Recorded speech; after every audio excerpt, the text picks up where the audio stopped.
Buenas y bienvenidos aquí una noche más a Marte Curiosidad. Hoy vamos a hacer el tema número 46 para el temario de preparación de las oposiciones de secundaria en la especialidad de tecnología. Hoy yo creo que es un tema bastante más que interesante.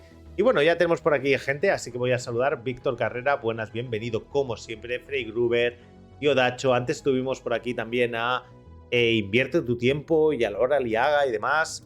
Bueno, como siempre ya sabéis, la clase abierta para quien quiera entrar de lunes a jueves en Twitch. Y nada, vamos a hacer un poquito lo que sería el...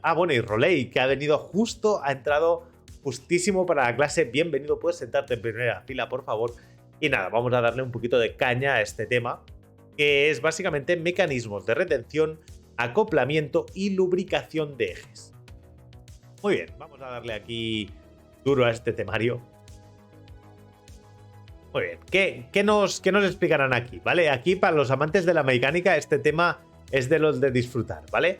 Mecanismos de retención, tipos, características y propiedades. Tenemos los frenos de fricción y los frenos eléctricos, y los trinquetes.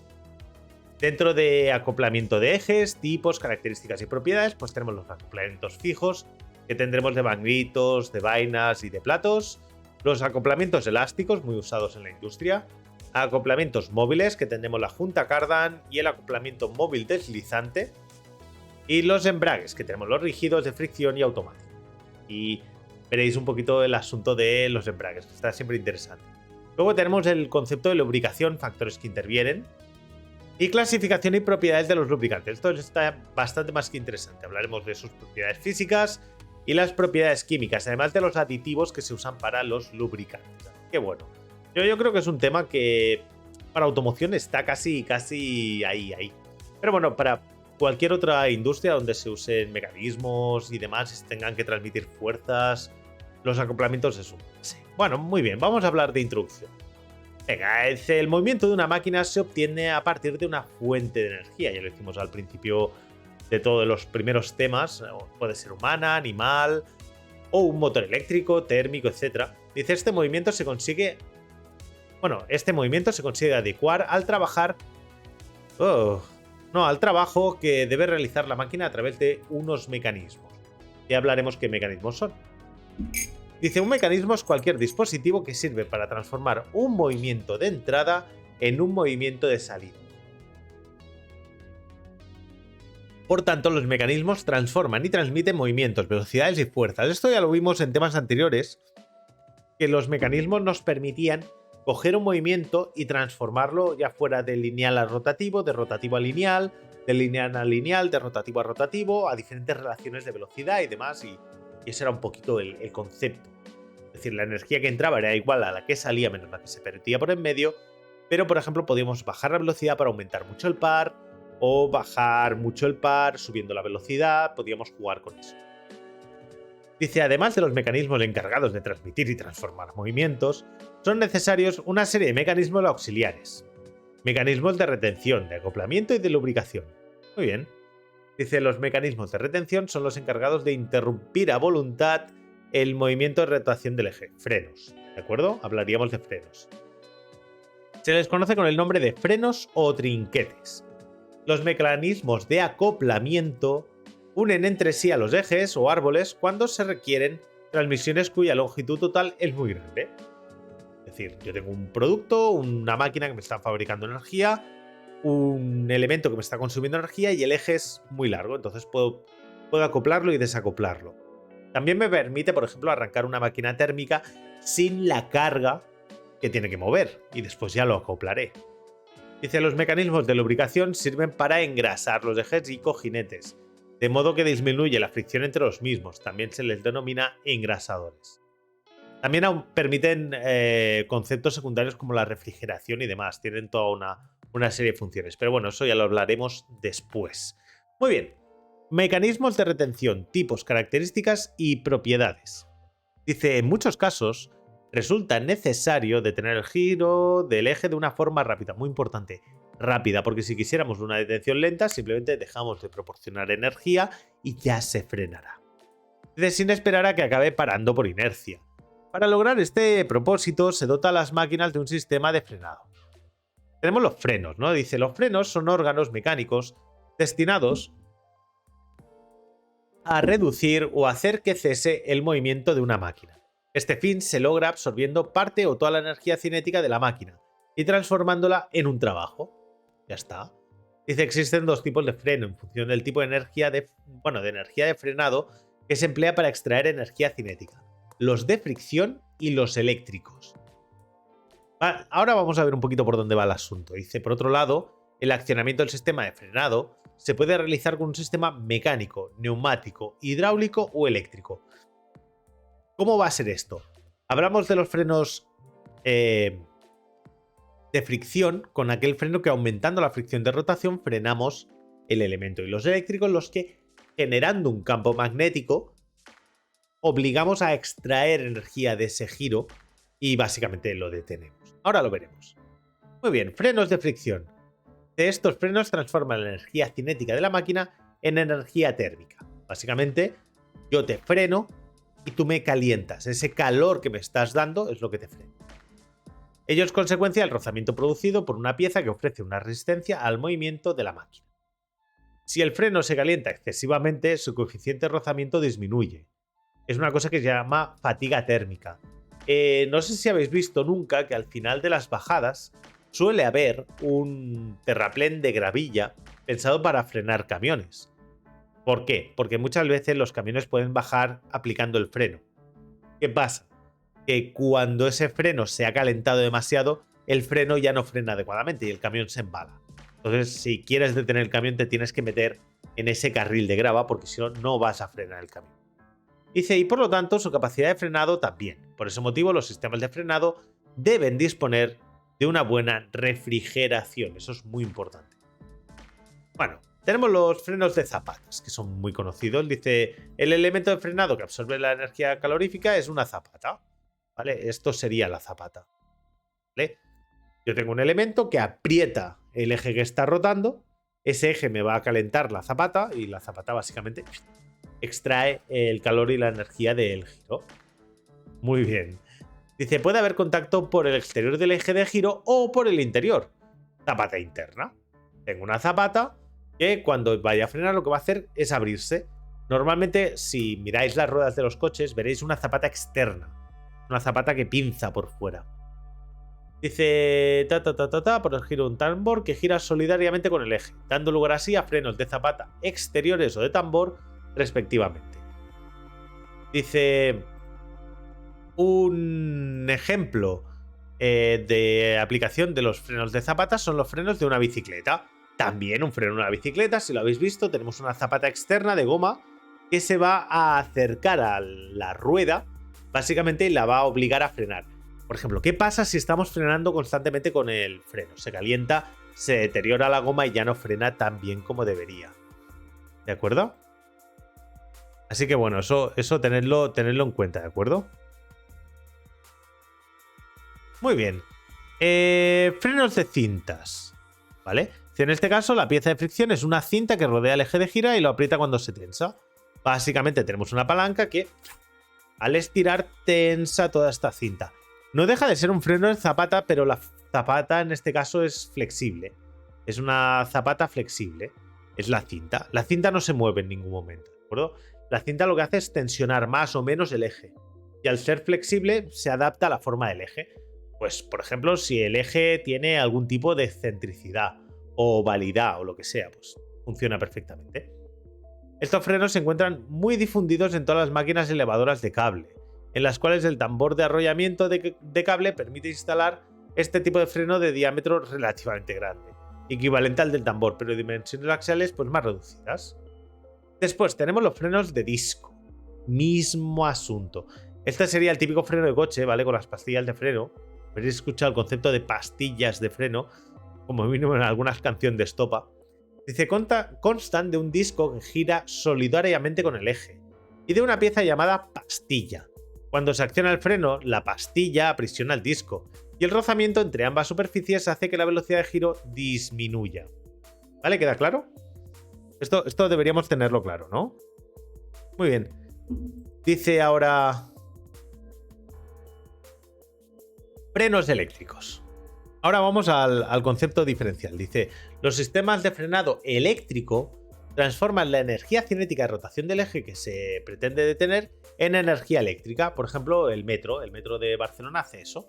El metro de Barcelona coge la energía del giro de las ruedas y la transforma en energía eléctrica que a su vez luego usa para alimentar el aire acondicionado del metro.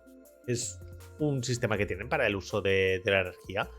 Para ello se conecta el eje que se quiere frenar al rotor de un generador eléctrico, de modo que el eje debe vencer la resistencia del generador para producir electricidad y acaba frenando el giro. Básicamente lo obligamos a ser un generador de energía y por lo tanto, como la extraemos del giro, se nos frena. La energía eléctrica obtenida se puede convertir en calorífica por efecto de Joule, que se transmite al ambiente, o bien aprovechar para otros cometidos. Cargar baterías, iluminación, aire acondicionado, como he comentado, o otros elementos. También a lo mejor para acelerar algún disco que luego nos permita hacer una salida con esa energía. No sé, por ejemplo, lo que se llaman frenos regenerativos, que básicamente lo que hace es que el frenado no hace perder energía, sino que la guarda en algún sitio. Dice, este último tipo de frenos se conoce como frenos regenerativos. ¿Vale? Tenemos los frenos dinámicos o reostáticos. Dice, son frenos que disipan la energía eléctrica en forma de calor, ¿no? Dice, en ellos el rotor está formado por unos discos conductores, habla del D y del E, que hacen de armadura móviles de los electroimanes del estator, bobinas B, que están paralelos al eje de giro, que son los T, ¿vale? Dice, cuando se requiere frenar el eje T, se envía corriente a las bobinas y los electroimanes generan un campo magnético que atraviesa los discos giratorios de I y E, ¿vale? El rotor, induciendo unas corrientes en ellos que provocan a su vez un campo magnético que también es giratorio, porque como está girando el rotor, el campo magnético va rotando, ¿vale? Y dice, el campo magnético fijo provocado por el electroimán atrae al campo magnético que gira con el eje y lo frena hasta llegar a detenerlo sin que se toquen. Lo bueno de los frenos eléctricos estos es eso, que no se tocan las piezas, por lo tanto, por ejemplo, no hay que lubricarlas. Una ventaja. Cuantos mayores son los campos magnéticos generados, tanto más será la acción de frenado. Los campos, a su vez, dependen de la velocidad de giro del rotor. Por lo tanto, la capacidad de frenado es mayor a altas velocidades que a bajas. Otra ventaja adicional, este freno no aplica siempre la misma fuerza. Aplica más fuerza cuanto más rápido vas. ¿Vale? Por lo tanto, tenemos un freno útil para velocidades altas, medias y bajas, lo cual está bastante bien. Este sistema de frenado se utiliza en vehículos pesados, como autobuses y camiones. Son frenos que tienen la ventaja de que no se desgastan en pendientes prolongadas por rozamiento, que sería precisamente el caso que hemos dicho antes de lo de los camiones y la grava. Ponemos este sistema de frenado y nos ahorramos un problema bastante grave. Pero, como pierden capacidad de frenado a bajas velocidades, es necesario utilizar también frenos mecánicos para detener completamente el vehículo. ¿Por qué? Porque cuando el vehículo vaya muy lento, no frena prácticamente. Entonces a lo mejor no es tan peligroso, pero hay que frenarlo bien. Aquí nos habla de los frenos regenerativos. Dice, la electricidad generada por el frenado se reutiliza en lugar de disiparla en forma de calor. El rotor está formado por devanados de los que se puede extraer la electricidad generada por inducción magnética, como ocurre en el generador eléctrico. Es decir, básicamente lo que nos está generando es electricidad y ya dependerá de cómo usemos esta electricidad para extraer y usar la energía. Dice, este tipo de frenos se utilizan en vehículos híbridos para cargar las baterías, también en vehículos eléctricos. Vamos, en un vehículo eléctrico, si queremos aumentar la autonomía del vehículo, sobre todo para ciudad, sin esto no lo vas a conseguir. Un vehículo híbrido combina un motor térmico tradicional y un motor eléctrico que al entrar en funcionamiento propulsa las ruedas. ¿Ventaja del concepto motor híbrido? Pues básicamente que en el híbrido yo a la que frene lo que estaría es cargando ya directamente las baterías. Bueno, el motor eléctrico extrae su energía de la batería que previamente ha cargado de dos posibles maneras. O bien con un motor térmico, o bien con frenos regenerativos, o bien cargando también en una estación de servicio. Pero bueno, básicamente nosotros tendríamos un arranque, se va descargando, estamos a una velocidad de crucero, frenamos y entonces esto sería lo que nos daría energía un poquito más para continuar descargando un ratito más. ¿vale? Aumentamos la autonomía básicamente de la batería. De la combinación de un motor de combustión operando siempre a su máxima eficiencia. Esto es muy importante, esto era una de las ventajas de los híbridos. Es que tu motor térmico siempre está funcionando a régimen laminar, al máximo de eficiencia y demás. Y tú de vez en cuando entras con el eléctrico o lo sacas según cómo esté tu nivel de carga, tu velocidad y todo. Junto a la capacidad de recuperar la energía de frenado, útil especialmente en ciudad, hace que los vehículos alcancen mejores rendimientos que los convencionales, ya que disminuye enormemente su consumo.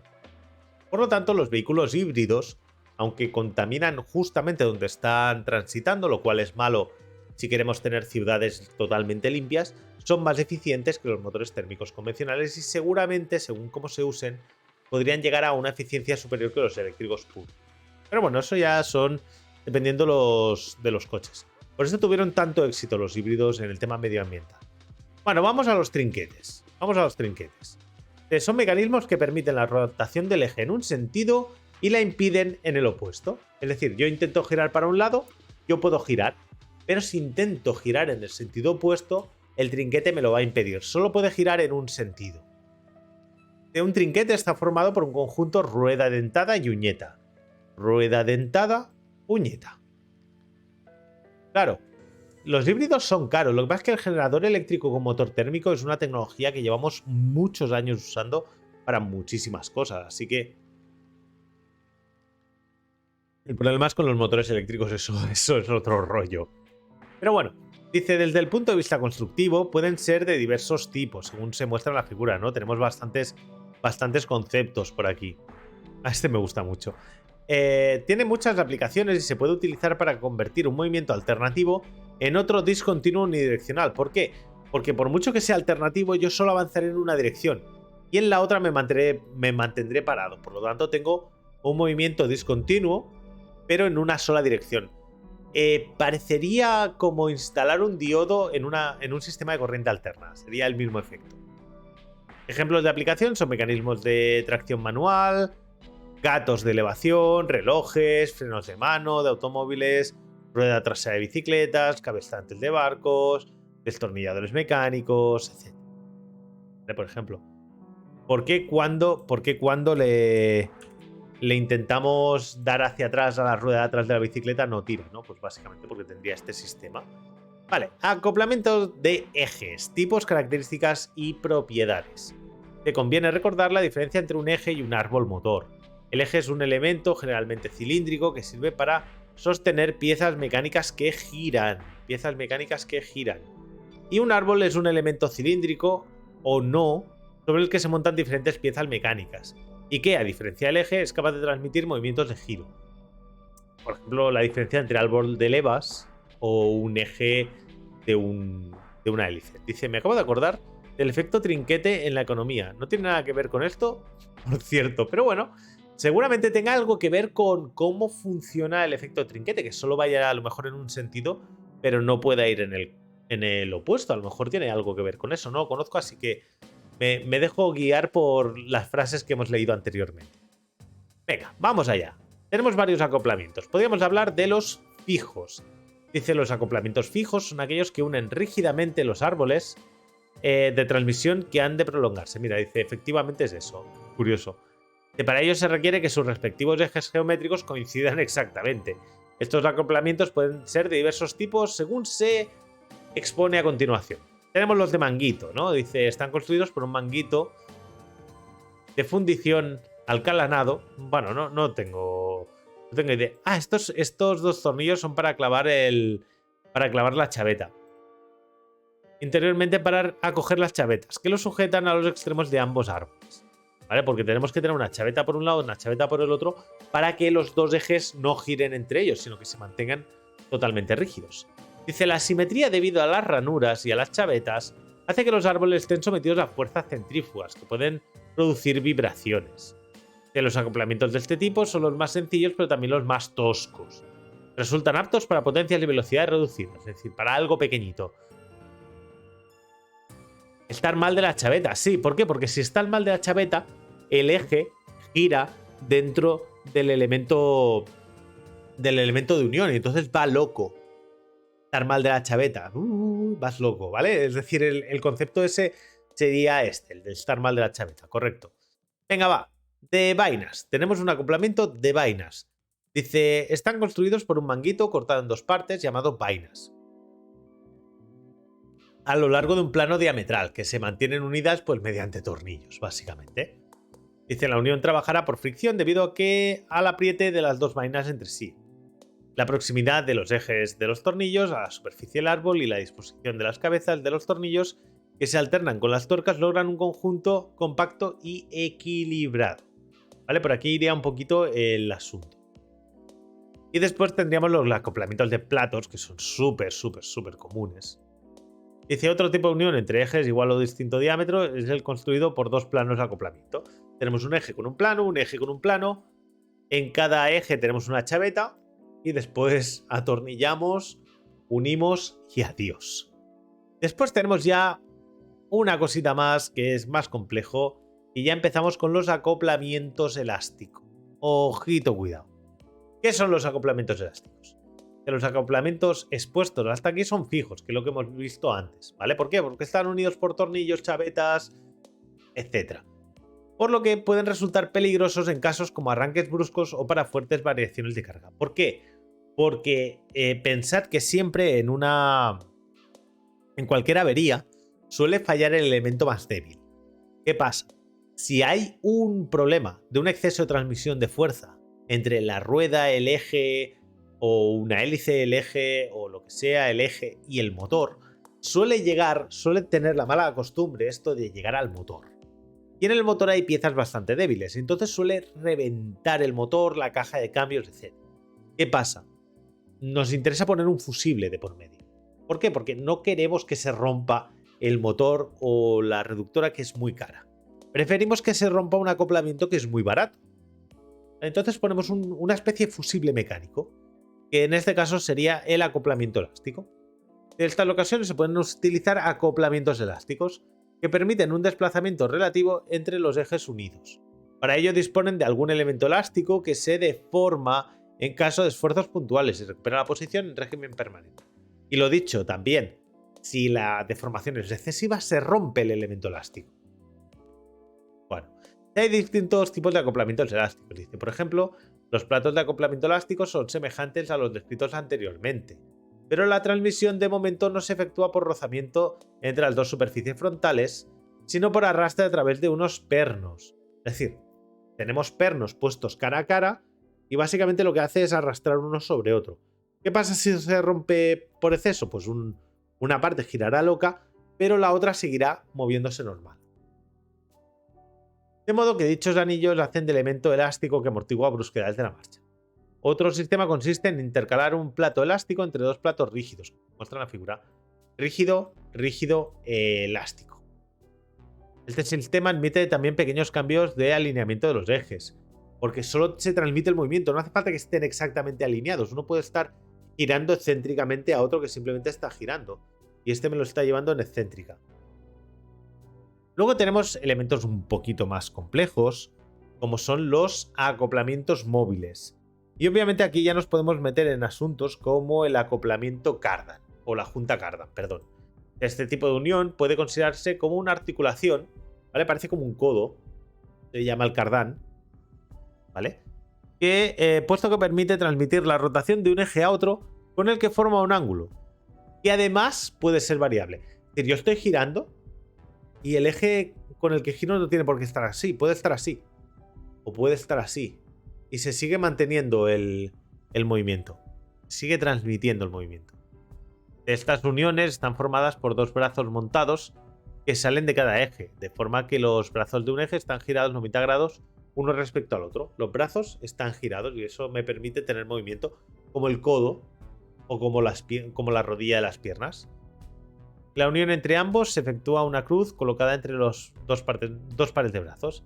Entonces, si los dos ejes están alineados, sus velocidades son iguales.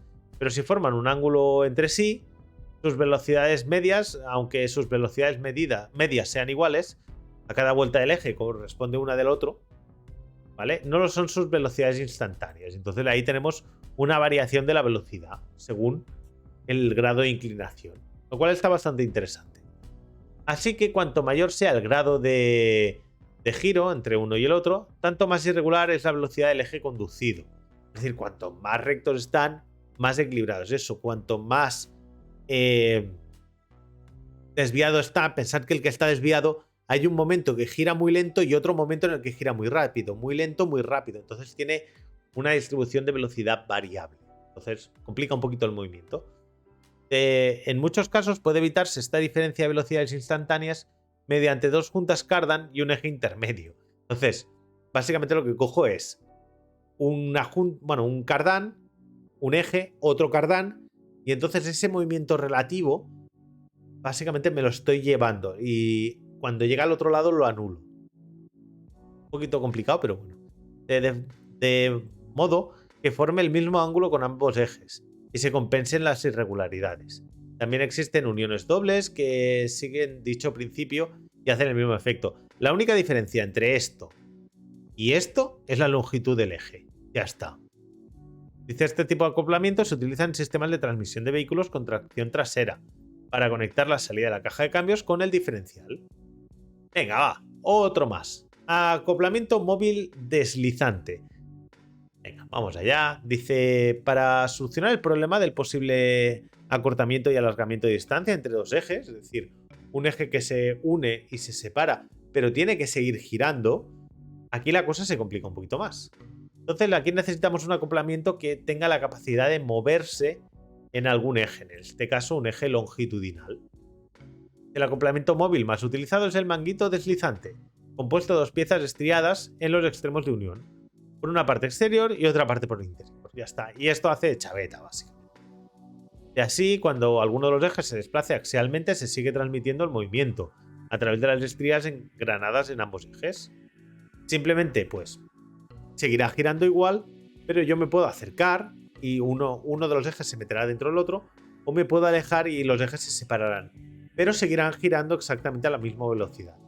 Problema, que cuanto más alejado esté, más tensión, más esfuerzo le estoy metiendo sobre una pequeña parte de la pieza, o sea que básicamente puedo llegar a derribar o destruir una parte de la pieza, hay que tener cuidado. Muy bien, vamos a los embragues, ¿de acuerdo? Vamos a los embragues ya. Dice, son órganos destinados a establecer a voluntad la propagación o no del movimiento entre los árboles. Tengo un árbol, tengo otro árbol, uno está girando, el otro está quieto, y el embrague me permite unir los dos árboles y que los dos giren, o separarlos y que solo gire uno. Embragar significa conectar entre sí dos ejes, de modo que ambos alcancen la misma velocidad de rotación. Desembragar, en cambio, es el efecto contrario, coger los dos ejes y separarlos. Muy bien, podemos tener embragues rígidos, dice, son aquellos en los que es necesario tener el movimiento de los árboles antes de efectuar la operación de acoplamiento. Esto en barcos grandes se hacía, es decir, tú tenías un acoplamiento o otro acoplamiento, tenías que frenar, acoplar y volver a darle velocidad. ¿De acuerdo? Los más característicos son los de dientes, que llevan en los extremos ambos ejes dos piezas dentadas que encajan una en la otra. ¿Por qué? Porque si intento embragar con uno girando y el otro quieto, voy a destruir los dos ejes. Voy a romper los dos ejes y eso, pues obviamente no me interesa, no me interesa. Dice, hablan también de los de tipo de fricción. Dice, permiten el acoplamiento embragar y el desacoplamiento desembragar en marcha.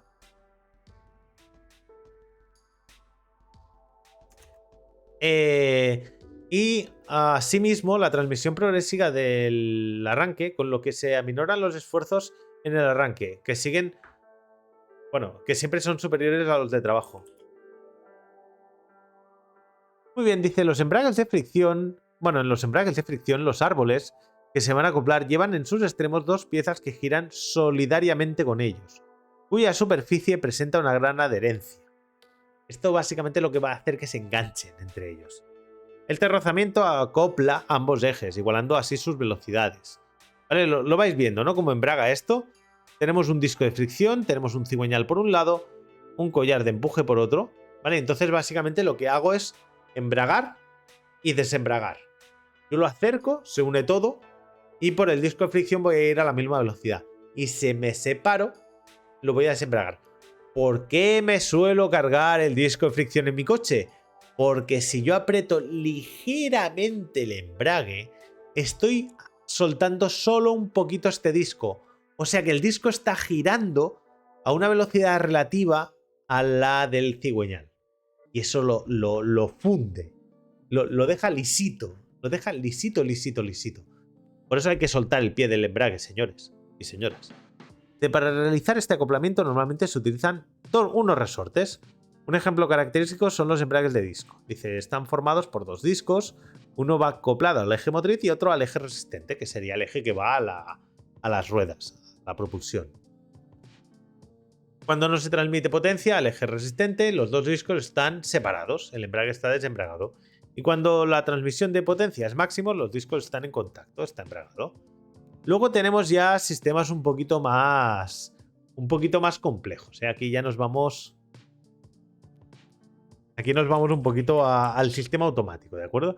Este tipo de embragues, automáticos. Este tipo de embragues actúan sin que intervenga ninguna fuerza exterior. Es decir, ellos acoplan y desacoplan solo. Esto es otro rollo. Dice, lo hacen automáticamente cuando la potencia que hay que transmitir supera al par resistente o al alcanzar un determinado régimen de giro. Embrague hidráulico. Venga, un embrague hidráulico. Dice, se basa en la transmisión de energía para cuando embragues imantados donde lo lisito no importe. No lo sé. Creo que hay, ¿eh? Con electroimanes se puede embragar y desembragar, no sería difícil. Pero bueno, se te va la corriente y te quedas sin embrague. También piénsalo. Para su funcionamiento son necesarios dos ventiladores colocados uno frente al otro, uno conectado a la red que impulsa el aire que choca con las aspas del otro ventilador, que sin estar conectado se pone a girar. Ejemplo, ¿no? Pues dice, en esencia consiste en dos coronas giratorias con forma semitoroide y provistas de alas, ¿no? Que sería un poquito esto. Una de ellas va unida al cigüeñal y actúa como bomba, y la otra conecta con el primario de la caja de cambios y funciona como turbina.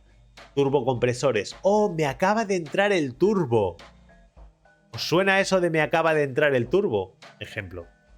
Bomba y turbina están alojadas en una carcasa estanca y se hallan separadas por un pequeño espacio, para que no se produzca rozamiento entre ellas. Cuando el motor gira, el aceite contenido en la carcasa es impulsado por la bomba y choca contra los álabes de la turbina, que la hacen girar con un par motor que es función de la energía cinética con la que es lanzado el aceite. Ejemplo. De cuando el motor gira a ralentí, la energía cinética del aceite es muy pequeña y el par de fuerzas que aparece en la turbina es insuficiente para vencer el par resistente. En estas condiciones, el vehículo permanecería inmóvil. Dice, a medida que aumentan las revoluciones del motor, el par va subiendo, ¿vale? Que aparece en la turbina crece hasta vencer el par resistente de forma progresiva. Muy bien, dice, una ventaja importante de este tipo de embrague es que al subir una pendiente, la velocidad del vehículo disminuye por aumentar el par resistente, pero el motor puede continuar desarrollando su par máximo. Eso está muy chulo, a costa de una mayor fuga de aceite entre bomba y turbina. Es decir, pierdo rendimiento, pero el motor no se ve colapsado. Vale, dice, debido a la inevitable pérdida de energía por fuga de aceite entre bomba y turbina, los vehículos equipados con este tipo de embrague tienen un mayor consumo de combustible que los equipados con un embrague normal de fricción. Dice, sin embargo, este embrague no se desgasta porque lo que está haciendo es circular más o menos el aceite de un lado para otro. Por tanto, tiene una gran duración y es muy elástico, muy progresivo, posee un bajo coste de mantenimiento, etc. Es decir, para costes energéticos bajos, este. Para costes energéticos altos, el otro. Y bueno, después tenemos un embrague centrífugo, que tenemos aquí las paletas que cuando empiecen a girar más y más rápido se van a unir con la parte externa, con el tambor. ¿Vale? Y entonces embragará. Esto es un embrague cinético o centrífugo. El acto de embragado o desembragado se realiza mediante unos contrapesos sometidos a una acción de una fuerza centrífuga, que eso provoca un giro del motor. Bueno, que le provoca el giro del motor. Dichos contrapesos están dimensionados de tal forma que cuando el motor gira a ralentí, pues básicamente no se embragan, pero que cuando gira a suficiente velocidad, se separarán del núcleo y embragarán. Dice, al acelerar y aumentar el número de revoluciones del motor, los contrapesos empujan al plato opresor con la fuerza suficiente como para que el conjunto quede embragado. Como el acoplamiento se hace en función del régimen de giro del motor, el proceso es totalmente progresivo. También es un embrague suave. No sé si habréis notado algunas veces que si soltáis el embrague de golpe, básicamente podéis tumbar al motor, lo podéis parar. Y eso es algo importante. Muy bien, vamos al tema 3. Ya nos está hablando de la lubricación, ¿de acuerdo? Recordad que hemos hablado antes que nosotros necesitábamos lubricación entre elementos, sobre todo los que están en contacto. Así que dice lubricación, factores que intervienen. Desde el momento que existe un movimiento relativo entre superficies en contacto, hay cierta cantidad de energía que se utiliza para vencer la fuerza debida al rozamiento. ¿Vale? Que se perdía en forma de calor, recordad. Y si las superficies se tocan entre sí, existe elevación de temperatura y un desgaste rápido. Y además esto va a ser bastante rápido. Dice, con el peligro de formación, arrastre de material, avería, gripado. Suele ser uno de los problemas principales. Nosotros perdemos la lubricación, aumenta la temperatura, se funden los elementos y básicamente pueden llegar a gripar. Se genera una soldadura en caliente entre los elementos. A fin de reducir el rozamiento, disminuir el desgaste y evitar averías, se coloca entre ambas superficies una sustancia, ¿de acuerdo?, que tiene que tener una cierta dificultad a fluir, esto ya lo veremos, formando una especie de colchón o película que las mantenga separadas. Cuando nosotros tenemos algo lubricado, lo que intentamos es evitar que las dos piezas metálicas se toquen entre sí. Lo que queremos es que haya metal, lubricante, metal. ¿Por qué? Porque así evitamos el desgaste entre elementos. Igual que en una rodilla tenemos el líquido de... Bueno, el líquido que está contenido en lo que sería en la articulación, el líquido de la articulación. También se consiguen otros beneficios como protección de las piezas frente a la oxidación, disminución del ruido, dispersión de partículas de suciedad, estanqueidad y también me gustaría decir, aunque ya está dicho, la reducción de la temperatura, refrigeración. Dice, los factores que intervienen en la lubricación son el grado de mecanización de las superficies en contactos. Cuanto más rugosa la superficie, peor deslizará, más gruesa debe ser la película de lubricante. ¿Vale? Es decir, si está mal mecanizado, necesitaremos muchísimo lubricante para que no friccione demasiado una contra la otra. Lo que trae implicado un número en los coeficientes de rozamiento de fluidos, pérdidas de potencia y calentamientos más elevados. Además, para conseguir una película más gruesa necesitamos una viscosidad más alta del fluido y eso, si lo introducimos junto a la temperatura, no suele gustar porque la viscosidad baja un montón con la temperatura. De la naturaleza de los materiales, dice, en general, se obtienen mejores resultados cuando las superficies rozantes son de materiales diferentes. Por ejemplo, acero sobre bronce. Además, si los materiales son de dureza diferente, uno sufre más desgaste que otro. Por eso veréis muchas veces que cuando hay un acoplamiento tenemos material duro, blando y luego otro duro. Y el blando es el que sufre. De la presión por unidad de superficie y la velocidad tangencial. Cuanto mayor es la presión, más fácil resulta la lubricación. ¡Oh! Gracias por la raid, Thormir. Bienvenido a ti y a los que queráis aprender un poquito sobre lubricantes. De la naturaleza del lubricante empleado. Cuantos mejores sean sus propiedades, mejores será la lubricación obtenida.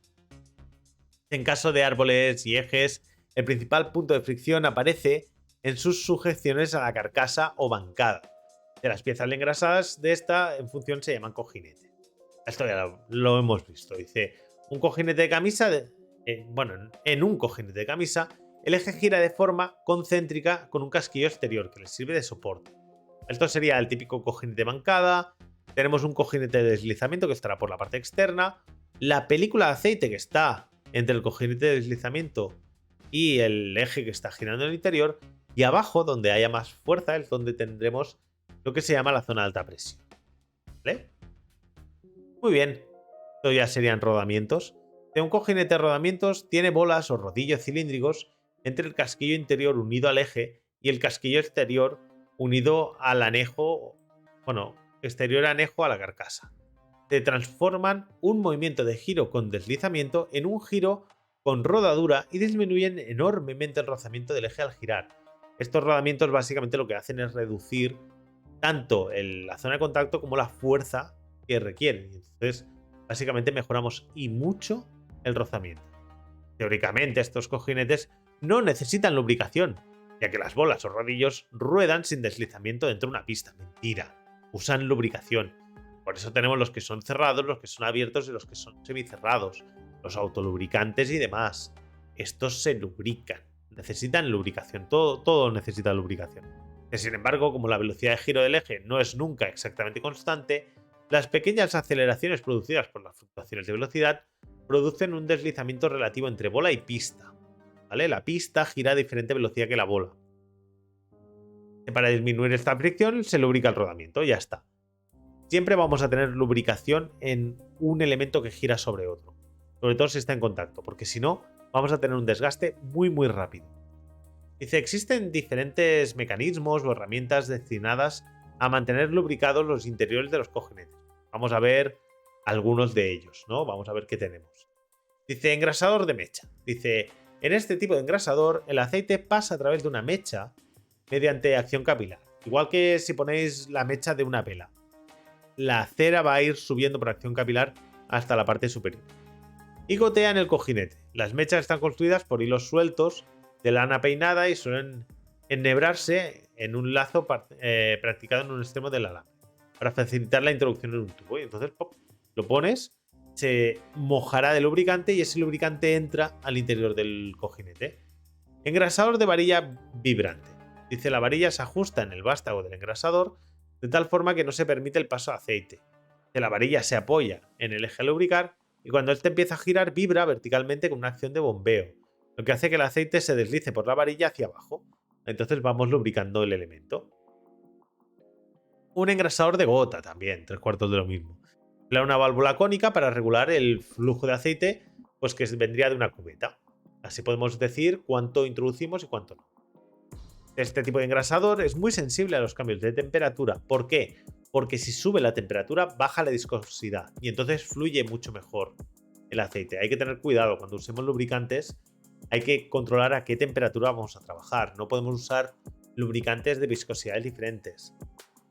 Ya lo veréis, el tema de los centistocks y todo esto. Este tipo de engrasador es muy sensible, tal. Es bastante corriente que varios engrasadores de gota se alimenten de una cubeta común. ¿Por qué? Porque al final usan el mismo aceite y no hace falta montar tantas cubetas. Engrasador con baño de aceite. Dice, está formado por una caja cerrada dentro de la cual va el mecanismo que se quiere engrasar y las piezas están parcialmente o totalmente sumergidas en lubricante. Y al girar lo esparcen en todas direcciones. ¿Qué pieza sería esta? Ejemplo básico de este. El cigüeñal de un motor. El cigüeñal de un motor está parcialmente sumergido en aceite, en cárter. Y entonces, dado que la tapa del cárter contiene varios litros de aceite y este aceite está más o menos a la altura del cigüeñal, al moverse empieza a salpicar aceite por todo el motor y esto nos lubrica parcial o casi totalmente el motor. Luego tenemos otros elementos, ¿no? Como los engrasadores mecánicos. Los engrasadores mecánicos emplean una bomba para llevar una cantidad medida de aceite sometida a una presión más o menos grande a los puntos que se desea lubricar. Este sistema requiere un circuito cerrado para recoger el aceite empleado, devolverlo al depósito e impulsarlo de nuevo hasta la zona de lubricación. ¿Cómo se mueve el aceite básicamente? El aceite no va por aquí en medio. El aceite va por aquí. El aceite se mueve por la parte lateral. Y por aquí sube. Por aquí, como veis, esto queda sin espacio, así que por aquí no puede volver al aceite. Entonces el aceite siempre sale en una dirección, no puede volver y así le damos presión al aceite. Lo mismo en el otro lado, es decir, fijaos. Aquí, por aquí se iría y por aquí se iría. Creo que es el mismo dibujo dos veces, no sé por qué se ha repetido, pero bueno.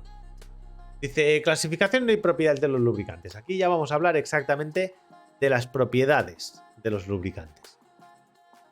Según su estado, los lubricantes pueden ser líquidos, sólidos o gaseosos. Líquido, sólido o gaseoso. Entre los líquidos se cuentan el agua, los aceites lubricantes, etc. Los combustibles. Como lubricantes sólidos se tiene la grasa. Grasa, la cera, etc. El grafito, que también se usa como lubricante. Y los lubricantes gaseosos, como el aire, trabajan a presión, en muchos casos en compartimentos estancos. Yo puedo introducir suficiente presión de aire. ¿Para qué? Para evitar que dos piezas metálicas se toquen. Recordad la función del lubricante. Dice, debido a la importancia de obtener una buena lubricación, principalmente los motores, los aceites lubricantes se pueden clasificar según sus propiedades. Tenemos los ligeros, que es un aceite normal sin aditivos. Los medios, que son aceite de primera, con aditivos químicos que lo hacen resistente a oxidación y corrosión. Oxidación, que el metal se llene de oxígeno. Corrosión, que se ve atacado por la acidez del lubricante. Y luego tenemos los pesados o muy pesados, que serían aceites de tipo detergente, con aditivos antioxidantes, anticorrosivos y detergentes. Hay otra clasificación en función de la viscosidad, medida a 100 grados, espeso, extradenso, denso, semidenso, semifluido y fluido. Yo no me gusta que digan extradenso, me gusta que digan extra viscoso. Extra viscoso, viscoso, semiviscoso, semifluido y fluido. Lo de denso no me gusta, no tiene nada que ver la densidad aquí. No me importa la densidad del tema. Después otra cosa, son muy, ¿cómo decirlo? Son muy susceptibles a la mezcla con agua. Ojito, la mezcla con agua suele causar mucho problema. Bueno, vamos a ver las propiedades físicas que importan aquí. Tenemos la densidad, dice que es la división entre el peso y el volumen que ocupa, básicamente. Y está relacionada con la naturaleza del crudo de origen y el grado de refino. Ahí ya está. Recordad que los derivados del petróleo suelen estar por debajo del 1. Es decir, pesan menos que el agua, suelen flotar en el agua. Eso es importante. Por lo tanto, ¿qué pasará cuando se nos introduzca agua en un elemento con aceite? Y se irá al fondo. No nos quedan en la superficie. Se irá al fondo. O sea que si chupamos el aceite de abajo, será el que más proporción de agua tenga. Y después la viscosidad, que es la resistencia de un líquido a fluir, básicamente. Esta resistencia es provocada por las fuerzas de atracción entre las moléculas del líquido. El esfuerzo necesario para hacer fluir el líquido estará en función de esa resistencia. Los fluidos con alta viscosidad ofrecen cierta resistencia a fluir, mientras que los pocos viscosos lo hacen con mucha facilidad. ¿Vale? Se ve afectada por las condiciones ambientales, sobre todo temperatura y presión, sobre todo temperatura, ya os lo digo yo ahora, la temperatura es vital aquí, y por la presencia de aditivos modificadores de la misma, que varían la composición y la estructura del aceite. Sobre todo, ¿cuándo tendremos una presión más alta en la bomba de combustible? De combustible, de aceite. Pues cuando el motor esté frío. ¿Por qué? Porque la viscosidad será más alta, le costará más fluir y básicamente nos elevará la presión. Bueno, de la viscosidad el fluido disminuye con el aumento de la temperatura. Es importante que el lubricante conserve su viscosidad dentro de ciertos límites, ¿vale? Los que nosotros queramos, pero ciertos límites. Ya que si la misma disminuye demasiado, pueden producir desgastes prematuros y excesivos, incluso el deterioro de la pieza lubricada. Súper importante.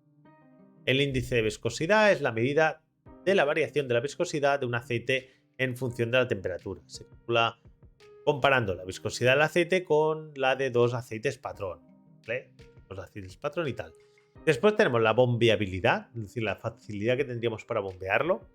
La consistencia, ¿vale? La consistencia, que es la deformación que presenta una sustancia semisólida, como por ejemplo la grasa, es decir, cuánto queda solidificado la grasa o cómo de consistente es. Bueno, y obviamente varía con la temperatura. ¿Por qué? Pues que se licúa y pierde la capacidad de mantener su forma. Muy bien. Dice, tenemos la aceitosidad o la lubricidad.